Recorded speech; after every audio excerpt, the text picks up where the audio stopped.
Good evening. Your Eminence, Mr. President, Ambassador of Armenia, welcome to all our dear friends and family. I want to start my comments by referring to Veronica's sentiments. Many people in the room have known Ruben for decades, and they knew him as the heart and soul of this project. It's been a very painful experience for us and Armenians, particularly in the diaspora, to see a brother of ours imprisoned for his beliefs and for his humanitarian activity. I want to call on the President and the Ambassador and all of our colleagues in the Armenian government to prioritize seeking the release of not only Ruben, but also all the other political prisoners. I appreciate the bind that the Armenian government's in, surrounded by essentially hostile governments, constantly under pressure for their mere existence. Nevertheless, in the face of that kind of atrocity threat, they, like the humanitarians we're honoring tonight, have to stand up for what's right. Ultimately, seeking peace at the expense of justice guarantees neither peace nor justice.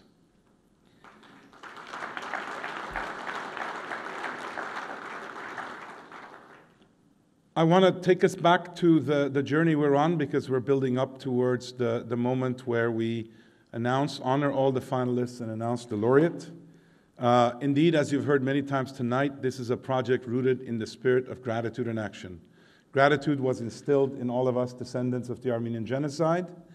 And when we find mere thanks and building of statues and various other things insufficient, we needed to actually bring that sentiment to life by identifying those modern-day heroes who are essentially stepping into the shoes of those who saved our ancestors to enable their work, thereby creating this cycle of gratitude and action that you've heard about. This is the beauty of gratitude and action, how our good fortune gives every one of us in this room the impulse to give forward. Vartan used to say, gratitude has no expiration date. Having spent my entire career in the world of biotech, I've come to think of gratitude as being like a stem cell. Those of you who remember your biology will remember that a stem cell has a unique property that it both makes a new cell and makes a copy of itself. It's an immortal form of a cell. And that's essentially what we're trying to instill in people, this perpetual sense that when you express your gratitude through enabling somebody else, you instill gratitude in them, and your gratitude renews so you can express it again and again and again. And that's really what this project's all about.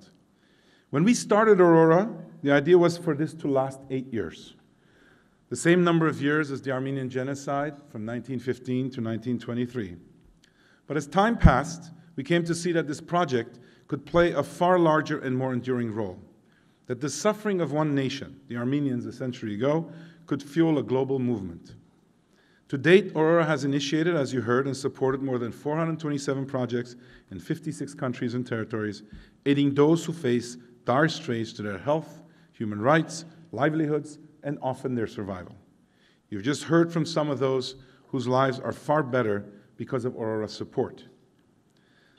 Now, tonight we are marking and celebrating. At the same time, I can't ignore the cruelty of this moment. As we prepare to announce the newest recipient of the Aurora Prize for Awakening Humanitarian, the 8th time we're bestowing this award, Armenians as a whole are once again the target of ethnic cleansing, and the country of Armenia itself faces, as I mentioned, existential threats to its sovereignty and to its self-determination. I mentioned about Ruben, and you heard as well about the co-founder Vartan.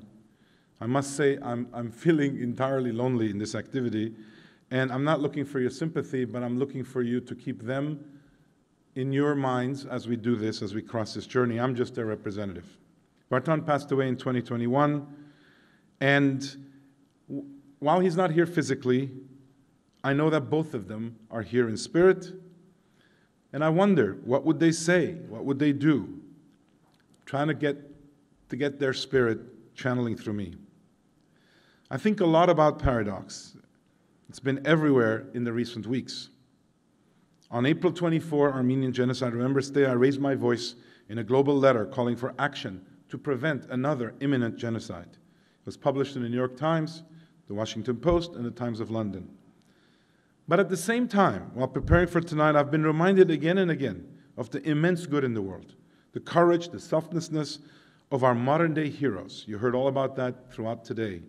The power of their work, both now and into the future.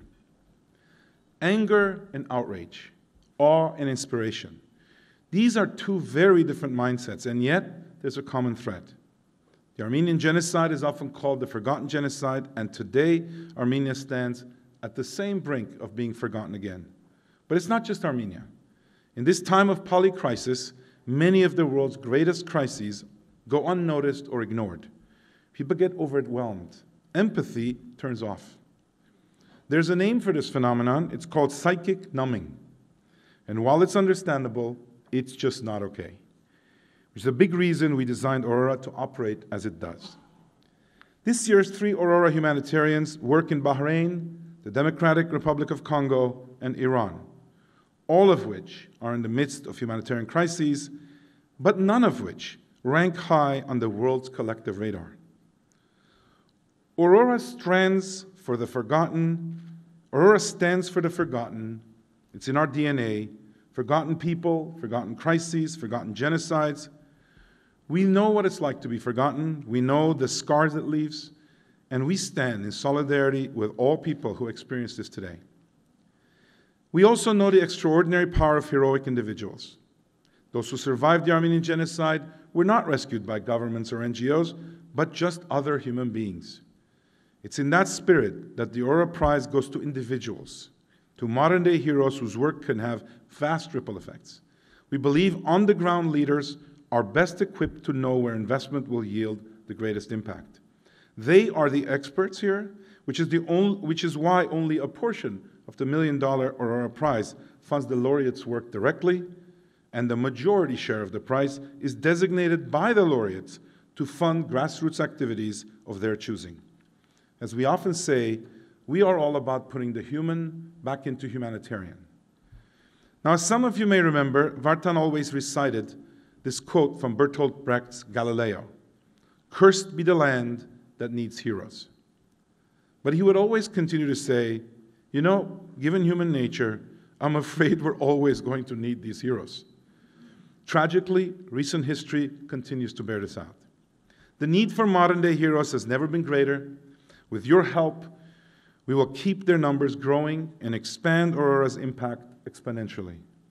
As I mentioned this morning at the conference, I've increasingly come to think that humanitarians as a network are the most appropriate vaccine against the infection of evil that seems to be spreading across the world. I can't think beyond that notion, but that's what I think. Again, let me express, to close, my heartfelt gratitude to partners, to sponsors and donors for supporting Aurora's mission and programs, specifically this year's events in Los Angeles. I want to thank Eric, the co-chair of this event, who's done a tremendous job, and his team. Thank you, Eric. I want to thank UCLA. I'm kind of feeling like a temporary Bruin before I go back to Boston. I want to thank the Milken Institute. Many of you will not know that Michael Milken also has a long-standing relationship with Ruben. In fact, I first met him through Ruben. I didn't meet him through an American contact. I met him in Moscow through Ruben. And so Ruben meant a lot to a lot of us, and it really means a lot to me, Michael, that you're here tonight. There's a lot more people I want to thank. I hope you feel the impact of your gratitude and action, and that you'll join us in the years ahead to keep the impact growing. Thank you so much.